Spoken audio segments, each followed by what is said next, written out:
Assalamualaikum dan selamat sejahtera. Saya baru balik dari meeting. Sekarang jam lebih kurang 3.25. Esok saya nak ke KL. Okay.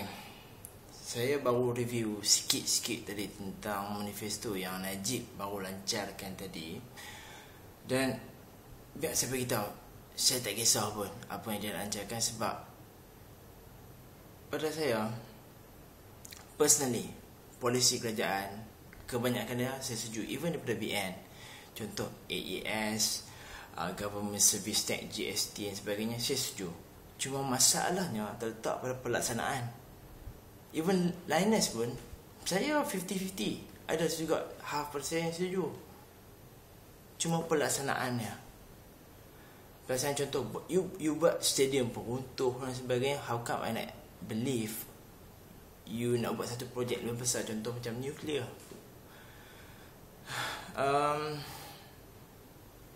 Okay, tentang manifesto tadi, sebenarnya pada pandangan saya, BRIM ni dia lebih kepada satu Panadol untuk legakan kepala otak rakyat ni sekejap, untuk lupakan sekejap masalah. Panadol kita kena faham, dia bukannya lega masalah, tapi dia boleh menghilangkan sebentar penyakit tu.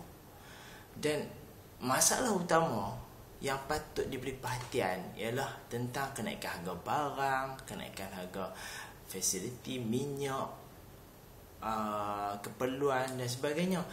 Jadi yang ni tak dinyatakan dengan jelas. Yang ni saya sangat-sangat kecewa lah.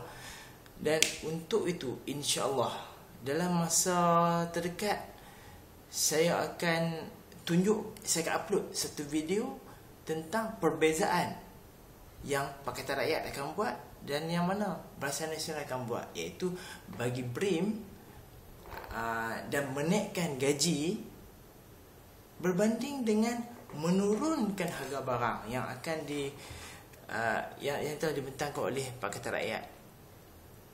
Tetapi of course ramai orang tak tahu, sebab masa yang dia bagi cuma 10 minit, itu pun rakaman.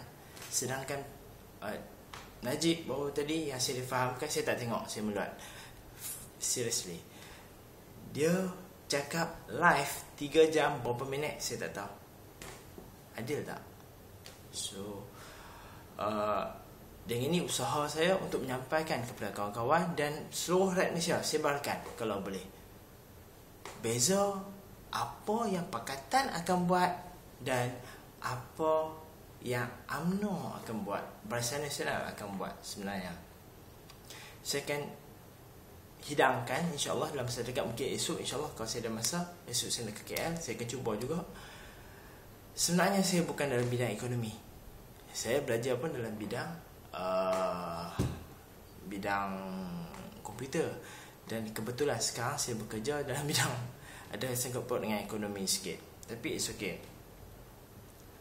Tapi apa yang saya nak beritahu, benda ni sangat simple.